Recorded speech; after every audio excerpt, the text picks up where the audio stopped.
Todos los que leemos la Biblia la leemos con el fin de que la Biblia sea un material relevante para nuestra vida, que podamos realmente escuchar a Dios hablarnos y ser transformados. Bueno, en realidad buscamos la Biblia por distintos motivos. Algunas personas están muy interesadas, por supuesto, y no está mal, en transformar sus vidas en el presente, en el hoy, en poder agarrar otro rumbo. Algunas otras personas simplemente no quieren ofender a Dios, quieren estar bien en su parte religiosa, espiritual. Y cualquiera sea el motivo que nos lleve a las Escrituras, nos lleva por sobre todas las cosas a intentar de entender un poquito mejor a Dios y comprender qué es lo que quiere para nosotros. El video del día de hoy que nos toca aquí en principios para poder comprender la Biblia de forma sencilla, son los principios que tienen que ver con la aplicación. Ya hemos visto todos los videos de Biblia para principiantes y este es uno de los últimos donde se nos habla de cómo podemos hacer la aplicación de la Biblia a nosotros. Para eso tenemos que tener en cuenta que hay distintos tipos de textos en la Biblia cuando los leemos. Están aquellos textos que contienen promesas y cuando la leemos tenemos que ver si esas promesas fueron dadas para una persona individual o son promesas que pueden llegar también para todos nosotros. ¿Sí? Tenemos textos que hablan de las lecciones éticas o morales, textos doctrinales, textos proféticos, textos que tienen relatos, textos sapienciales, y cada uno de ellos debemos intentar de poder interpretarlos de la forma correcta. No es cuestión de agarrar la Biblia y leer cualquier versículo, sino intentar de entender realmente qué es lo que la Biblia quiere decirnos a nosotros. Para eso, por supuesto, tenemos que orar y pedirle a Dios que el Espíritu Santo nos guíe. Hay un texto con el que quisiera comenzar este video del día de hoy que dice: ¿con qué limpiará el joven su camino?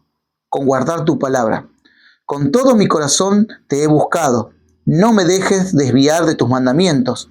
En mi corazón he guardado tus dichos para no pecar contra ti. Bendito tú, Jehová, enséñame tus estatutos. Con mis labios he contado todos los juicios de tu boca. Me he gozado en el camino de tus testimonios más que de toda riqueza. En tus mandamientos meditaré, consideraré tus caminos, me regocijaré en tus estatutos y no me olvidaré de tus palabras. Ahí el salmista en el Salmo 119, del 9 al 15, al 16, tiene estas palabras que nos hablan acerca de la importancia de comprender la Escritura y los mandamientos de Dios, que eso limpia el camino del joven, que eso ayuda en nuestra vida práctica. Bueno, en este video entonces vamos a ver los distintos textos, o mejor dicho, los principios de los distintos textos y cómo podemos aplicarlos.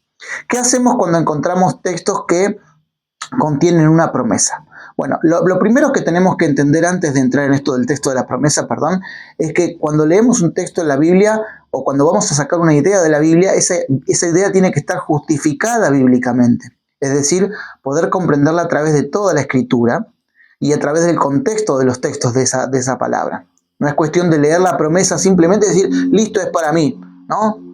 Sino de leerla en el contexto en el que se dio. Por ejemplo, la promesa a Abraham de que tendría un descendiente y de que en él serían benditas todas las naciones, es una promesa mesiánica, es una promesa para una persona en particular, con un linaje en particular, que tuvo su cumplimiento pleno en Jesús. ¿Sí? Es una promesa que no nos llega a nosotros. Pero sí la promesa nos llega a nosotros en el hecho de que en la simiente de Abraham somos benditas todas las naciones.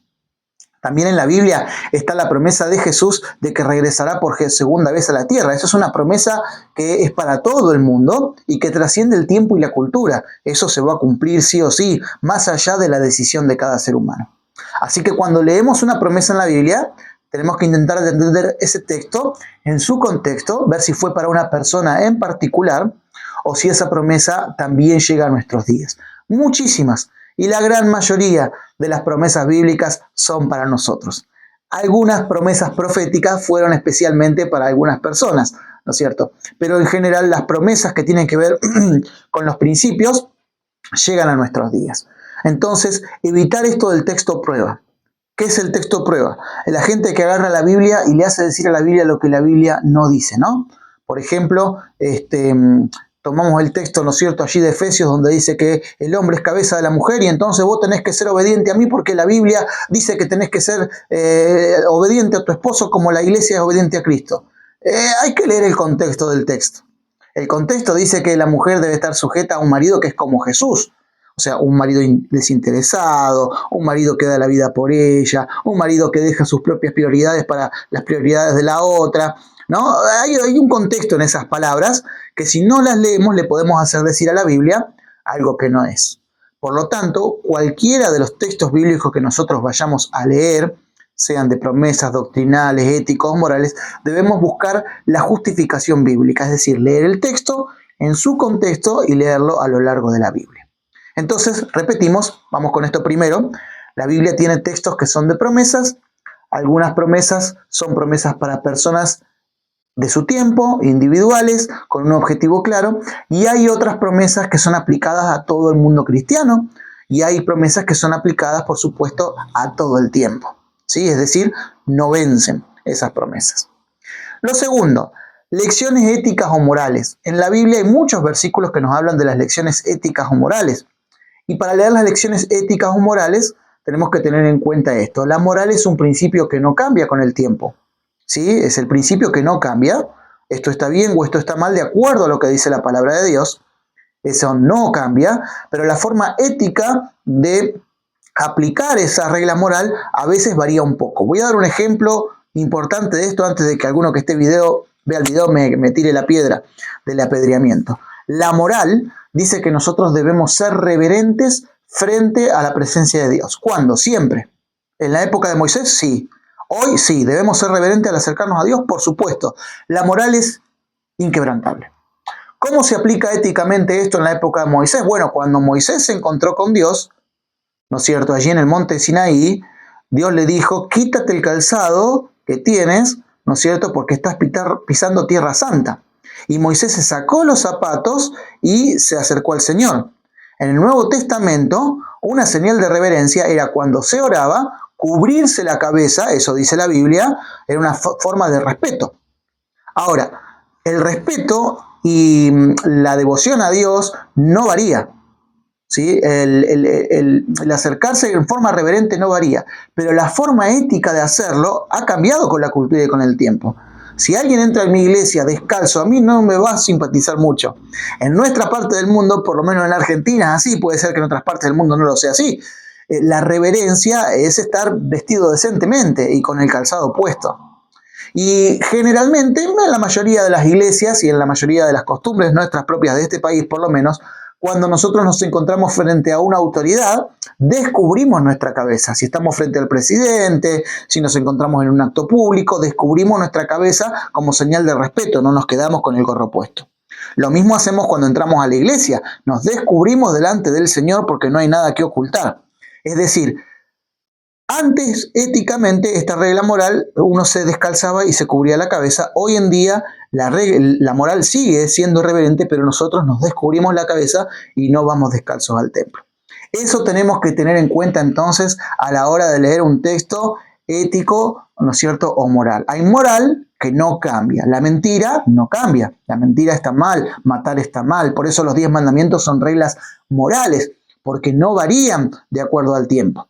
¿Sí? Lo ético puede ser que en algún momento varíe, pero no quita el principio bíblico que nosotros tenemos. Entonces, ¿qué deberíamos hacer para entender un texto que habla de temas éticos o morales? Leer el texto que tenemos en el lugar, el contexto y buscar otros textos en la Biblia, buscando en una concordancia temática, partes que nos hablen de ese mismo tema, para poder llegar a comprender el todo. Y entonces, al orar y al pedirle a Dios que nos guíe, vamos a entender cómo podemos aplicar ese principio moral bíblico en nuestros días. ¿Estamos eximidos de aplicarlo? No. No estamos eximidos de aplicar la reverencia, no estamos eximidos de cuidar la vida, no estamos eximidos de eso, no estamos eximidos de nuestra adoración pura a Dios, pero tenemos que aplicarlo de una manera correcta, ¿sí? Como decíamos anteriormente en nuestro tiempo. Si la Biblia dice, estás delante de Dios, descálzate porque lo que pisas tierra santa es, yo no voy a ir descalzo a mi iglesia, pero sí voy a ser reverente en mi iglesia, porque eso enseña la Escritura como regla moral y yo debo hacer la aplicación ética de eso. Espero que se entienda bien esta parte porque a veces es de tema de discusión. De paso, si es de tema de discusión y lo querés poner en los comentarios, tampoco es un problema. Bueno, otros textos que aparecen en la Biblia son los textos doctrinales, aquellos textos que contienen doctrina. ¿Cómo entendemos esos textos? Bueno, el mismo principio. Leemos el texto, leemos en su contexto y lo leemos a lo largo de toda la Biblia. La Biblia enseña a lo largo de toda la Biblia que la salvación es por fe. Por ejemplo, tenemos en el Nuevo Testamento el texto que dice, ¿no?, que por gracia sois salvos. ¿sí? O sea, por la gracia, por fe. Y algunas personas suelen decir, no, porque el Nuevo Testamento es por gracia y el Antiguo Testamento era por los sacrificios de los animales y era por las obras. En el libro de Samuel se nos dice claramente que Dios desecha los animales, desecha los rituales, si no hay una obediencia sincera de corazón. Eso lo logramos ver cuando leemos varios textos de la Biblia y entonces nos damos cuenta que el principio siempre fue el mismo. La salvación es por la fe en Jesús, la salvación es por la fe en Dios. En el Antiguo Testamento esa fe se reflejaba a través de llevar un corderito que la gente sacrificaba, y en el Nuevo Testamento está la aplicación de eso en Juan 1:29, cuando Juan el Bautista ve a Jesús y dice: aquí el Cordero de Dios que quita el pecado del mundo. El sacrificio de Jesús reemplazó, porque fue el cumplimiento de todo eso que se veía en el Antiguo Testamento. Es decir, la doctrina es una sola a lo largo de la Biblia. Todas las personas se salvaban por fe en el sacrificio expiatorio. En el Antiguo Testamento lo demostraban ellos físicamente llevando un corderito. En el Nuevo Testamento, cuando se realizó el cumplimiento en el propio Jesús, ya no hizo falta llevar el corderito, pero todos se salvaban por lo mismo, a través del derramamiento de la sangre del cordero. El principio es el mismo. ¿Sí? Así que los textos doctrinales los tenemos que leer a través de la Biblia y no varían con el tiempo esos textos doctrinales. ¿Sí? Por ejemplo, la venida de Jesús. La segunda venida de Jesús es una promesa que aparece a lo largo de la Escritura y se va a cumplir. Es un texto doctrinal. Mateo 24 dice que el Señor Jesús regresará y tiene muchas señales de cómo va a regresar ese Jesús. Va a ser un regreso visible, todos sus santos ángeles lo van a ver, ¿no es cierto? Serán llamados sus escogidos de los cuatro vientos del cielo. Tesalonicenses nos dice en aquel momento entonces que los muertos en Cristo resucitarán primero, ¿no es cierto? Y entonces todos seremos llevados para vivir con el Señor. Eso es un texto doctrinal, a lo largo de toda la Biblia se sostiene y es la creencia que tenemos los cristianos. No importa la época, no importa el tiempo, todos los cristianos entendemos que ese es el mensaje que Dios le dio al ser humano para su salvación. Así que a la hora de leer textos doctrinales también debemos hacer lo mismo. Tomamos un texto y lo leemos a lo largo de toda la Escritura.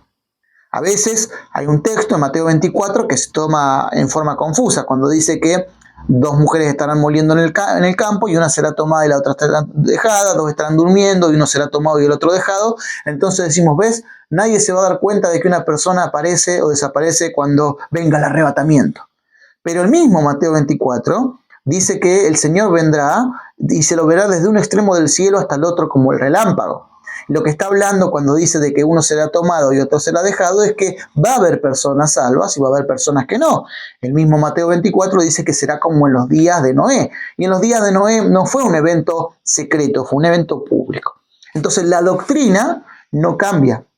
Y la tenemos que ver, no justificarla con un texto bíblico, sino a lo largo de toda la Escritura y a lo largo de todo el contexto. Esa es la forma que tenemos de poder aplicar los textos doctrinales a nuestra vida, ¿sí? Ver la doctrina, ¿no es cierto? Y verla a lo largo, ¿no? Y sobrepasan la cultura o el tiempo, como decíamos. Después hay otro tipo de textos. Ya vimos los textos de las promesas, vimos los textos éticos o morales, vimos que hay textos doctrinales y ahora vemos a los textos que tienen que ver con la profecía o textos proféticos. Bueno, los textos proféticos siempre es el mismo principio. El más importante de todo es que la Biblia se explica así sola y entonces debemos leer esos textos a la luz de otros textos bíblicos, ver cómo se aplicaban.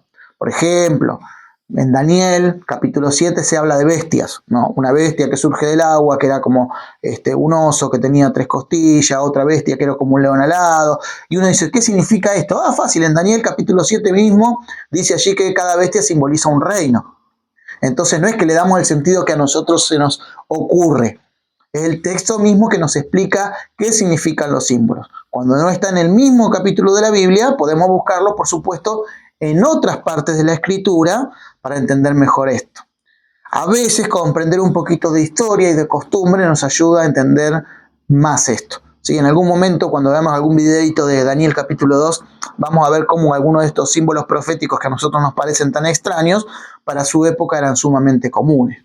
Pero bueno, ese es el principio. ¿Cómo aplico la profecía bíblica? ¿Como a mí se me ocurre? No.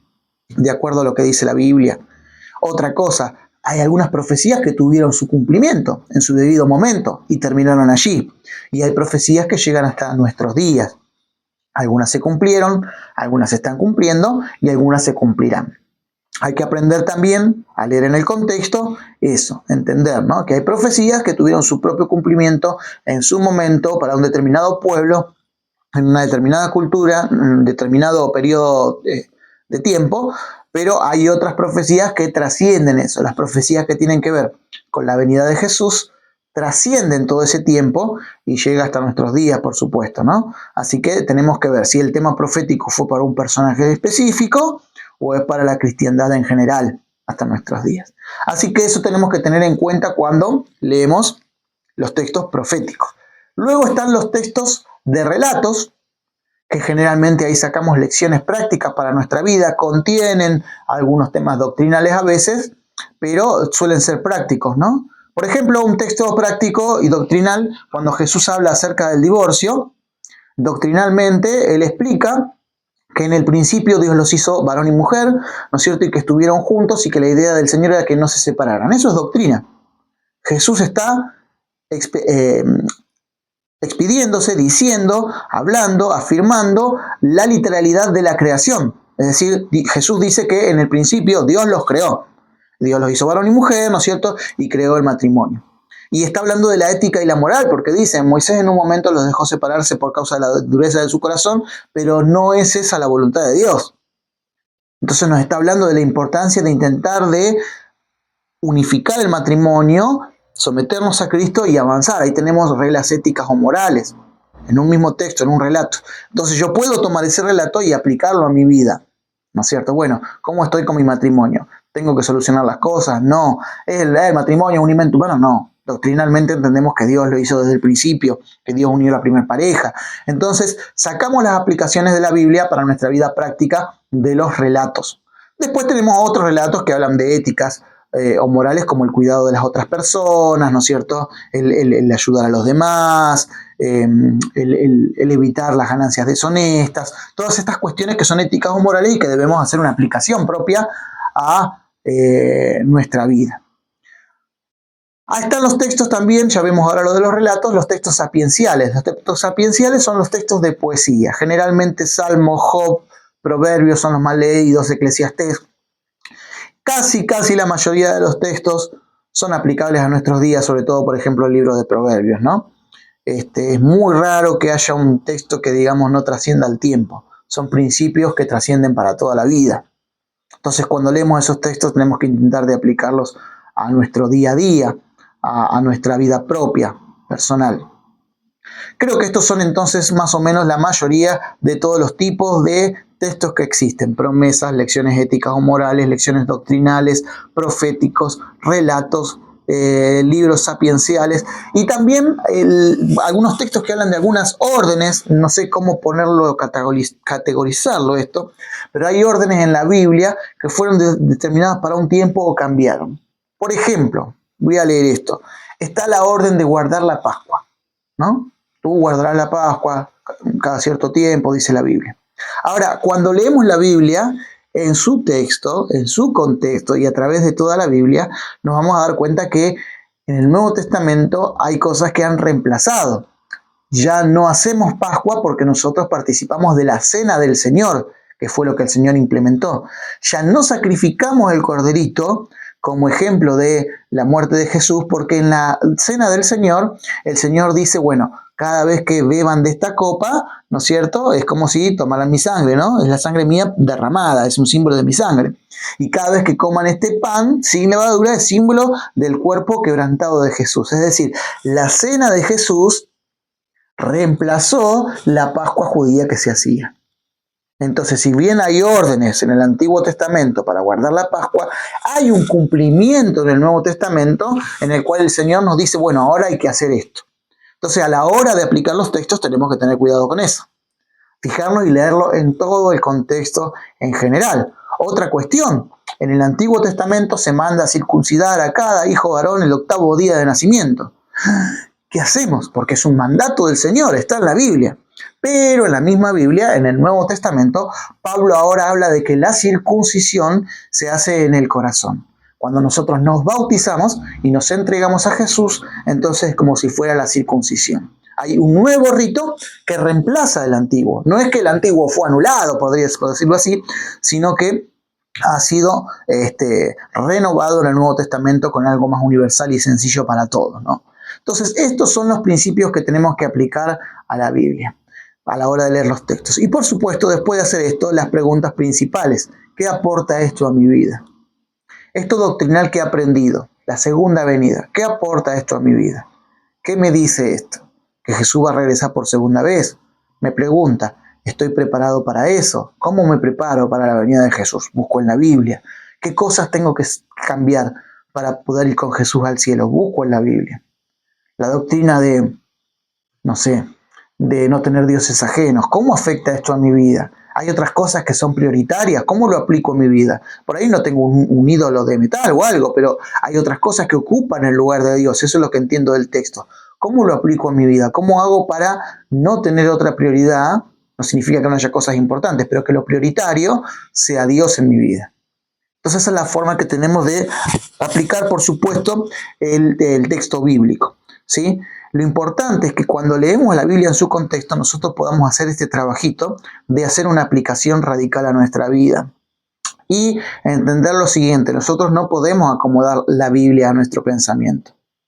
Nuestro pensamiento debe ser acomodado de acuerdo a los principios morales, éticos, doctrinales y de valores que aparecen en la Escritura.